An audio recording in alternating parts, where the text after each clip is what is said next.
maalin maalmaha ka mid ah waxaa jiray nin dharka dhaqa waxa uu deganaa xaafad aad uga fogeed magaalada. waxa uu ahaa nin dharka dhaqa waxa uu lahaa guri yariis ah. guri gadaashiisa waxaa ku taalay beertaasna waxaa kolaa faras iyo dameer uu asaga lahaa. hey waryaa dameero shal sayd ayaa u daalnay. dameerkii faraska waxa uu ku yidhi yo waryaa faras maxaa ka aqaldan hadduu qof daalan yahay aniga waaye sababtoo ah wax walba ninka oo anaga leh aniga ugu soo raraa waryaa beenta jooji. waa laga yaabaa laakiin ani waxaan soo qaaday ninka dhardhaqa oo aniga leh ha. hey waxaa u malaynaa markaan inaa nasateen waa waqtigii aan waddada geli lahayn.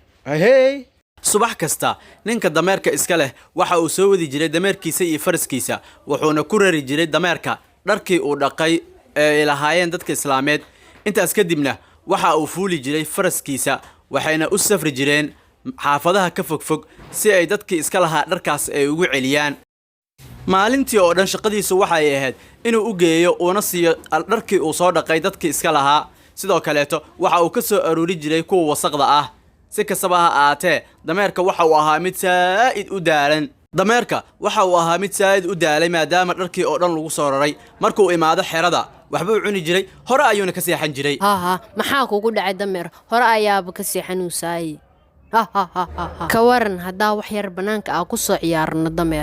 waa ku soo ciyaari kartaa adiga sababtoo ah ma aad tihiin mid daalan oo alaab soo qaada adiga. subaxii xigay ninkii dhardhaqaha ahaa waxaa hurdada ka soo kacay waqti hore wuxuuna dhaqay dharkii wasaqda ahaa ee uu shalay ka soo ururiyey xaafadda. waa ii diyaar dharkayga markaa waa baxayaa waxaana soo aruurinayaa xaafadda dharka wasaqda ah oo dhanna ka soo aruurinaa. ninkii dhardhaqaa ahaa dameerkiisii iyo faraskiisa waxay ka baxeen xaradii ay ku xariisnaayeen waxayna ku safreen waddada. helo waa imaaday si aan idinkaga qaado dharka wasaqda ah. halla dhardhaqoo soo dhawow waadaan ugu faraxsanaya inaan ku arko.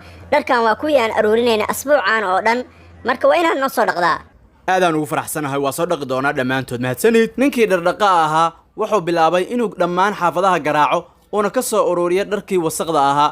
wuxuuna ka soo aruuriyey dharkii wasaqda ahaa in ka badan 15 guri wuxuuna ku raray dhammaantood dameerkii maskiinka ahaa. dharkaan dhammaantood aad ayay u culus yihiin. maalintaas ninka dhardhaqaha waxa uu dhinac socday dameerka iyo faraska wuxuuna ka baqayay in ay dharka daataan sidaas ayuuna u dhinac socday. dameerka laakiin aad ayuu u daalay. waxaa u baxday lug kadibna waxa uu ku dhacay dhulka. dameerkee maxaa kugu dhacay? waxaan u malaynaa waa daalne markaan waxaan rabnaa inaan xoogaa aanasano.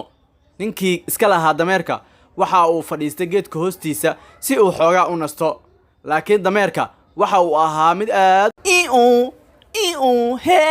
waryaa dameer maxaa rabtaa? waxaan rabaa inaan kuu sheego maanta culeys waayo wax isaaran marka xoogaa may caawin kartaa waa daale. waan ka xumahay dameero balse shaqadeeda maahan inaa qaado dharkan wasaqda ah.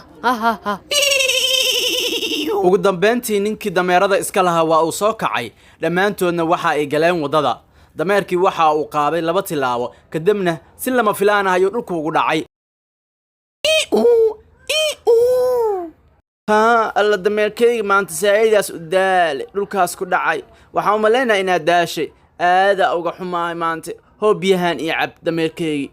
intaas kadib ninkii dhardhaqaha ahaa waxa uu dharkii ka qaaday dameerka wuxuuna dhammaan ku raray faraska.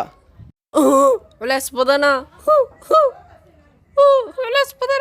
ugu dambeyntii dameerkii waxa uu dareemay jawi degan laakiin ninkii waxa uu yidhi markii hore waxay ahayd oo aan soo raraayay inaan qayb ka mid ah faraska saaro qaybna aan dameerka saaro sababtoo ah markaas dameerka aan miiga dhaawacmi lahayn.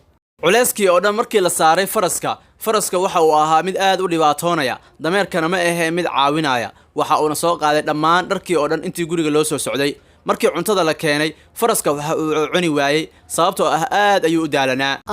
maanta waxaa samaysay wax doqonnimo ah saaxiibkayga. aad ayaan uga xumahay waan ku baryaa iska kee cafi. hadda ayaa si fiican ii fahantay waa in la iscaawiyaa iscaawintana waa muhiim. taas marnabaha iloobin saaxiibkaygo. maalintaas wixii ka dambeeyey faraska iyo dameerka waxa ay qaybsan jireen dharka wasaqda ah oo ninka soo aruuriyo. labadoodaba waxay ahaayeen kuwa sheekaysta waxayna ahaayeen kuwa dareema daal isku mid ah waxayna noqdeen saaxiibo fiican inta ay waddada kusoo jiraanna way iskugu bixi jirtay